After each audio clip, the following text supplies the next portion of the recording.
You're 16 years old and engaged to one man, but on your wedding day you discover you're actually marrying 5 men. Him and his 4 brothers. Because the family doesn't have enough resources for 5 separate weddings, so they'll share one bride, and each night a different brother will come to your room, in rotation, and if you get pregnant no one will know whose child it is, and you're standing in the temple now and the priest is asking 5 men one by one, do you take this woman as your wife? And each one says yes, and you're frozen in place because this morning you thought you'd have 1 husband and now you understand you have 5 husbands, 5 strangers, and tonight you don't know which one will come to your room. Before we explore one of history's most unusual marriage systems and what it meant for the women trapped within it, if you're drawn to these stories that reveal how different cultures constructed family and marriage in ways that seem incomprehensible to modern sensibilities, consider hitting that like button and subscribing. And please comment below to let me know where you're listening from, because understanding these historical practices helps us recognize that marriage has meant vastly different things across time and place,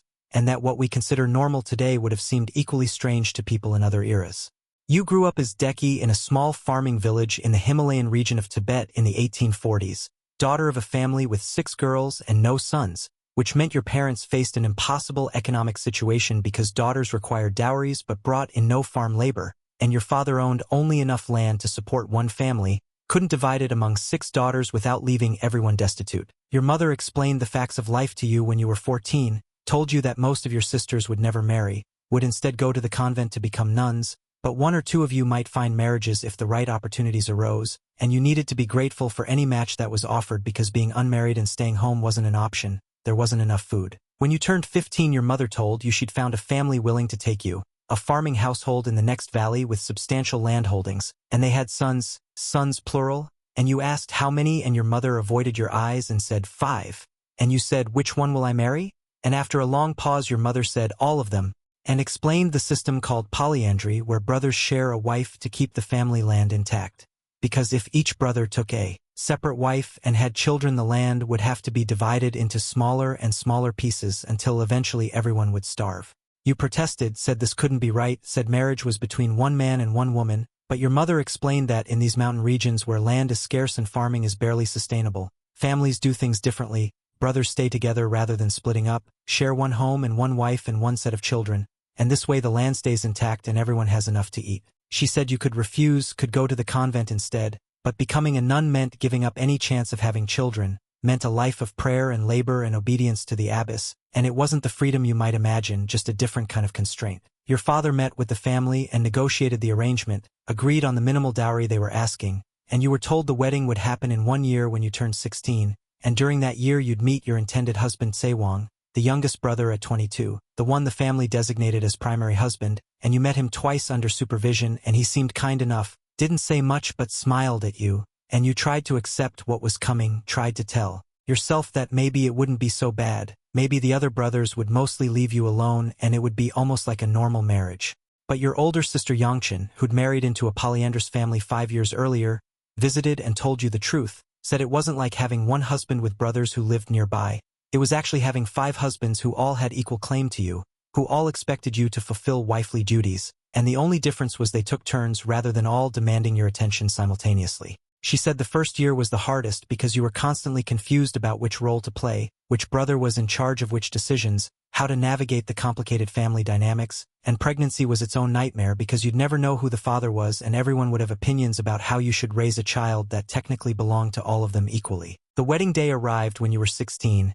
and you dressed in traditional Tibetan wedding clothes, elaborate layers of wool and silk that your mother had borrowed from relatives because your family couldn't afford to buy them, and your mother helped you prepare and said very little, just kept adjusting your hair ornaments and avoiding your eyes, and you realized she felt guilty, felt like she was sending you into something wrong but had no choice, and when you asked if she'd tell you what to expect on the wedding night she just said, "Be obedient and it will be easier," which wasn't an answer at all. The ceremony was at the local temple, and when you arrived you saw Sewang standing near the altar, and for a moment you felt relief thinking maybe the other brothers wouldn't actually be part of the ceremony. Maybe that part had been exaggerated. But then you noticed 4 more men standing beside him, ranging in age from 19 to 32, all dressed in formal clothes, all looking at you with expressions you couldn't read, and the oldest one, Dorje, smiled at you in a way that made your skin crawl, possessive and knowing. The priest began the ceremony with prayers and offerings, and then came the vows, and this was when you fully understood what was happening,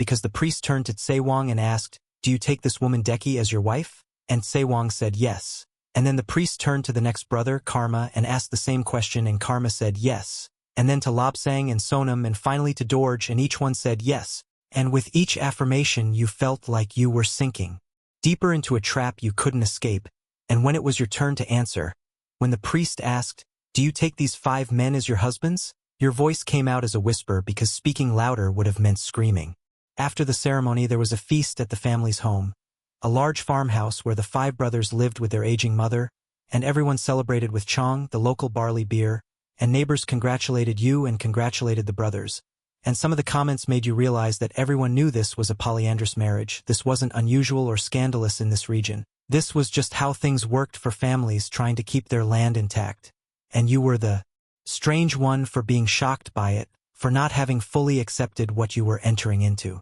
As the feast wound down and guests departed, your new mother-in-law took you aside and explained the household system with the matter-of-fact tone of someone describing how to organize a kitchen. Said that the brothers took turns sharing your bed according to a rotation that ensured equality. Said Monday was Tsuwang's night, Tuesday Dorje's, Wednesday Karma's, Thursday Lobsang's, Friday Sonam's, and weekends were flexible based on who had the greatest need, and you could recognize whose turn it was by the shoes left outside your bedroom door. That was the signal that told the other brothers to stay away. She said the system had worked well for her. She'd been married to 5 brothers in the previous generation, had raised children who belonged to all of them equally, and the children had turned out fine, had grown up understanding that they had 5 fathers instead of 1, and this was better than splitting the land and watching everyone slowly starve. She said you'd adjust within a few months, said all brides found it difficult at first, but eventually you'd stop thinking of them as 5 separate husbands and start thinking of them as one collective husband with 5 bodies. And she said this as though it was comforting rather than horrifying. That first night Tsewang came to your room,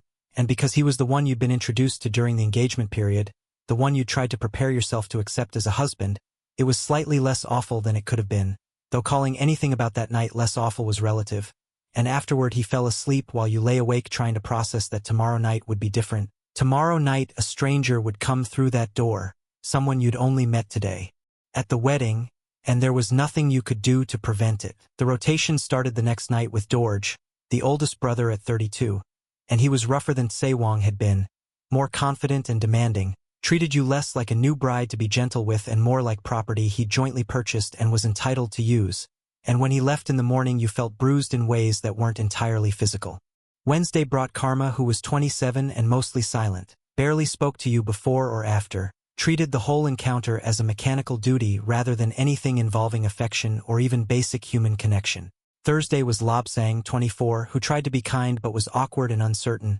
and Friday was Sonam, 19, barely older than you, who was terrified and fumbling, and somehow his fear made it worse because you found yourself having to comfort your husband, which seemed like a perversion of how things should work. And by Saturday you were exhausted and sore and felt like you'd lived multiple lifetimes in 1 week, and your mother-in-law found you crying in the kitchen and told you to stop being dramatic, said all brides went through this adjustment period and you weren't special. The first months were a blur of trying to learn the complicated family dynamics, figuring out which brother made which decisions, who deferred to whom, what the hierarchy was beyond simple age ranking, and you discovered that Dorje as the oldest held final authority on major decisions about the farm and finances, but Tsewang as the designated primary husband had certain privileges, including choosing which festivals you'd attend and having the first right to name any sons you produced, while the middle brothers had less defined roles and sometimes seemed resentful of their position. You learned that showing preference for any one brother was dangerous, would create resentment and conflict, and the family's stability depended on maintaining the fiction that you viewed them all equally, even though this was impossible because you had natural preferences, found Tsewang the most tolerable and Dorje the least, but you couldn't show this, had to perform equal enthusiasm or at least equal compliance with all 5, and the constant performance was exhausting. Meal times were particularly complicated because all 6 of you ate together, 5 husbands and 1 wife, and conversation had to be carefully neutral, couldn't involve anything that might suggest you were closer to one brother than the others, and sometimes you'd catch yourself laughing at something Tsewang said and then have to immediately laugh at something Sonam said to balance it out, and the constant self-monitoring made every interaction feel staged and false. The brothers sometimes argued among themselves about you, about whose turn it was or whether someone was taking more than their fair share of your time and attention, and being the subject of these arguments was humiliating, hearing men debate over you like you were a shared resource to be allocated rather than a human being, and you had no voice in these discussions, were expected to simply accept whatever the brothers decided among themselves about how to divide your body and time. Your mother-in-law enforced the rules strictly, would intervene if she thought any brother was becoming too attached or demanding too much of your attention outside his designated nights, and you realized that she viewed polyandry as a practical system that required active management to prevent jealousy and conflict from destroying the family, and you were just one component of that system, expected to subordinate your feelings and preferences to the greater goal of keeping the household functional. Your mother-in-law was delighted regardless of paternity, said a grandchild meant the family line would continue, meant all the efforts to keep the land intact were justified, and she started planning for the birth and explaining how children were raised in polyandrous families, said the baby would call all 5 men father, using different terms that distinguished between elder fathers and younger fathers but didn't indicate actual biological paternity, said this system meant children had more fathers to care for them and teach them, which she presented as a benefit rather than a source of confusion. As your pregnancy progressed, you found yourself wondering constantly whose child you were carrying, would try to remember the timing and whose night had likely been the conception night, and you felt a desperate need to know which brother was the biological father because it seemed important, seemed like you should at least have that knowledge even if no one else would, but the timing was too ambiguous, too many possibilities, and you realized you'd never know for certain, and this unknowing felt like another thing that had been stolen from you, another piece of normal motherhood denied. The brothers all acted proud and protective during your pregnancy, but you noticed differences in their behavior. Sewang seemed genuinely excited and would talk to your belly and make plans for teaching his son, he assumed it would be a son, to farm, while Dorj seemed more interested in the practical implications of having another worker in the household, and the younger brothers seemed uncertain how to act, what their role was supposed to be as potential fathers, and the whole situation highlighted how strange the family structure was, how it created ambiguity and uncertainty at the moments that should be most clear. You gave birth to a boy after a difficult labor, and all 5 brothers were waiting outside the room,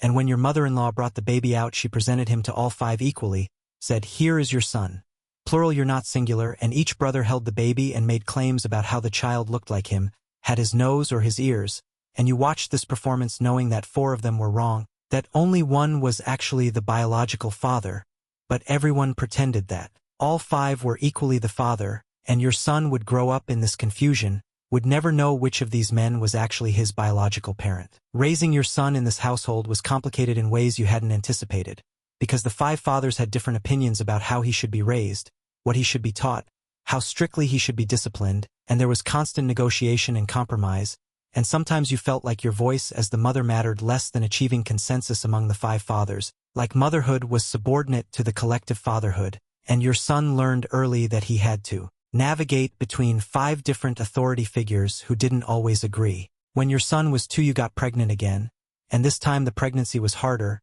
Your body was tired from the first birth and from the constant sexual demands of maintaining 5 husbands, and you started to understand something your sister had tried to warn you about, that women in polyandrous marriages often had more children and had them more frequently than women in standard marriages because there were more men making demands, more chances for conception, and your body was wearing out faster than it should have. The second child was another boy, and again the ambiguity about paternity, again the performance of all 5 fathers claiming him equally, and now you had 2 children who would grow up never knowing their biological fathers, and you started to worry about what this would mean for them, whether the confusion would damage them, whether having 5 fathers who were all equally father meant having no real father at all, no one who took primary responsibility, no one you could point to and say, "This is your actual dad." You watched your sons interact with the 5 fathers and saw them developing preferences, saw that your older son gravitated toward Sewang while your younger son seemed more attached to Karma, and you wondered if maybe children could sense somehow which father was biological, if there was some unconscious recognition,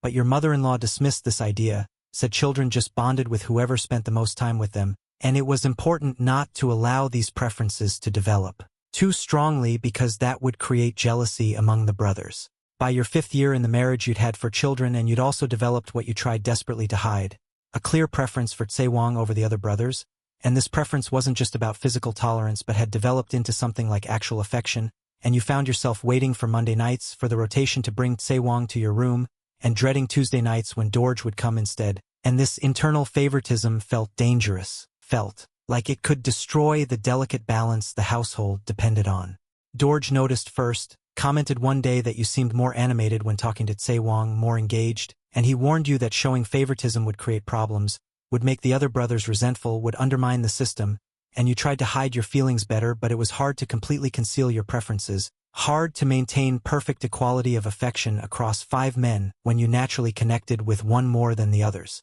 The situation came to a crisis when Dorj confronted you directly, said he knew you preferred Sewang, said everyone could see it, and if you didn't start showing more enthusiasm on his nights he would create problems, might push to reorganize the rotation to give himself more time, might even advocate for bringing in a second wife to share the burden, and this threat was effective because you knew a second wife would mean your position would be diminished, you'd have to share your children's fathers with another woman, and so you redoubled your efforts to fake equal affection, to perform desire you didn't feel, and the constant performance felt like dying a little bit every day. You started to understand what your sister had meant when she said the first year was hardest but it never actually got easy, because you were always performing, always moderating your natural feelings to maintain household peace, always subordinating your preferences to the collective need, and there was no private space where you could just be yourself, where you could love who you wanted to love and avoid who you wanted to avoid. Everything was regulated by the family system. When you were 26, after 10 years of marriage and 7 children, Dorj announced that the family was bringing in a second wife,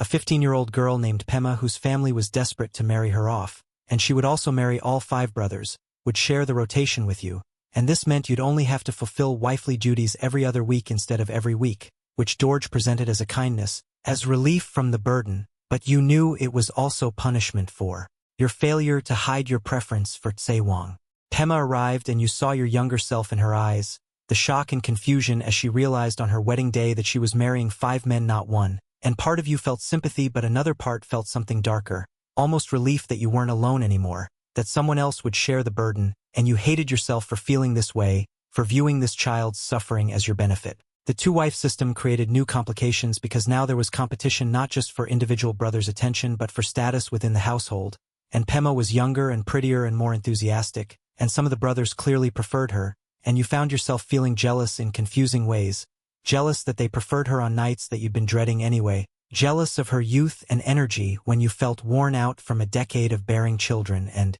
maintaining 5 husbands. But you also found an unexpected ally in Pema, because she was the only other person who understood exactly what this life was like, the only person you could talk to honestly about the exhaustion and confusion and constant performance. And sometimes at night after the brothers had gone to sleep you and Pema would sit in the kitchen and share stories and cry together, and this female solidarity was the first real comfort you'd found since entering this household. Your oldest son turned 16 and the family started discussing his future, whether he should marry or whether he should stay in the household and wait for his brothers to grow up, so they could potentially form their own fraternal polyandrous unit, and you realized with horror that the cycle was continuing, that your sons might recreate this same system, might marry one woman collectively and perpetuate the confusion and ambiguity you'd lived through. You tried to talk to your son privately, tried to ask what he wanted, whether he'd ever considered marrying individually, having a wife of his own, but he looked at you like you were suggesting something bizarre, said he and his brothers were planning to stay together, said dividing the land would be stupid when they could keep it intact by sharing a wife,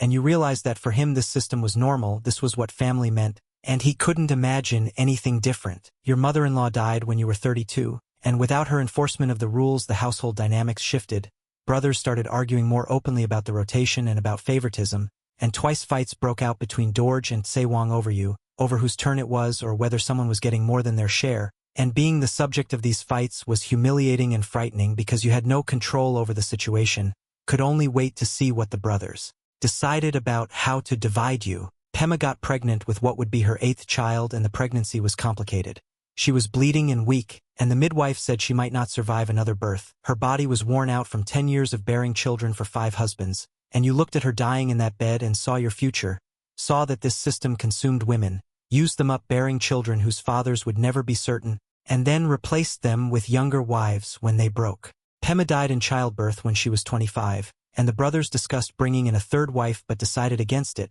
said you were sufficient now that there were fewer of them making demands. Dorj had died from a farming accident 2 years earlier and Karma had moved to a monastery, so only 3 brothers remained in the household, and the rotation was easier now, more sustainable, and you were 40 years old and had 12 children and didn't know the biological father of any of them. Your children started marrying and some of them formed polyandrous marriages of their own while others married traditionally, and you watched the ones who chose polyandry and wondered if you should have tried harder to discourage them, should have explained more clearly what it was like for the women in these systems, but you'd been silent because speaking against polyandry meant challenging the foundation your family was built on, meant admitting that your entire adult life had been spent in a system that was wrong. Sewang died when you were 55, the husband you'd preferred, the one whose nights you'd waited for, and his death hit you harder than you expected because even though he'd only been yours 1/5 of the time, even though you'd had to share him with another wife and his brothers had equal claim to you, he'd still been the closest thing to a real husband you'd ever had, and grieving him meant grieving all the what-ifs, all the ways your life might have been different if you'd been allowed to marry him alone. You lived another 15 years as wife to just 2 brothers, Lobsang and Sonam, and the system was almost bearable now because there were only 2 and you were too old for more children, and the sexual demands decreased as everyone aged, and you settled into a kind of exhausted peace, and when people asked if you'd had a good life you said yes because what else could you say? Admitting that you'd spent 50 years trapped in a system you'd never chosen would accomplish nothing, would just make everyone uncomfortable. Deki died at 70 years old, having spent 54 years in a polyandrous marriage, having borne 12 children to 5 husbands without ever knowing which child belonged to which father, and her gravestone listed her as wife to the fraternal household rather than to any individual man, and none of her obituaries mentioned that she'd been shocked on her wedding day to discover she was marrying 5 men, that she'd never agreed to this system but had been trapped in it by poverty and lack of alternatives. Polyandry in the Himalayan regions of Tibet, Nepal, and northern India was practiced for centuries, reaching its peak in the 18th and 19th centuries when population pressure and scarce agricultural land made it economically necessary for families to avoid dividing property. The system prioritized land preservation over individual happiness, treated women as shared resources rather than autonomous humans, and created family structures where paternity was permanently ambiguous and children grew up with multiple fathers who all had equal claim but no clear responsibility. Anthropologists who studied these communities in the early 20th century before the practice largely died out found that women in polyandrous marriages reported high rates of psychological distress, marital dissatisfaction, and health problems related to frequent pregnancies. But they also found that women had limited power to change the system because it was justified as economic necessity, as the only way to prevent starvation in regions where land was too scarce to divide among multiple sons. Families. The practice declined sharply in the mid-20th century as economic development created alternatives to subsistence farming, as women gained more legal rights and could refuse polyandrous arrangements, as cultural attitudes shifted to view the practice as exploitative rather than traditional, and by the early 21st century polyandry had become rare, surviving only in the most remote and traditional communities, and even they're facing pressure from younger generations who rejected the system their grandparents had accepted as inevitable. Modern descendants of polyandrous families sometimes struggle with genealogical questions that can never be answered, don't know which grandfather was their actual biological ancestor, and DNA testing has revealed surprises as families discover that the children they thought belonged to the family actually have fathers outside the fraternal unit, suggesting that women in these systems sometimes found ways to resist or subvert the structure even when they couldn't escape it entirely. Deki's story represents millions of women who lived in polyandrous systems across centuries, women whose individual preferences and desires were subordinated to family economic needs, who learned to survive by performing equal affection for men they felt differently about, who bore children without ever knowing whose children they really were, and who carried to their graves the knowledge of what their lives might have been if they'd been allowed to choose one husband instead of being shared. Among many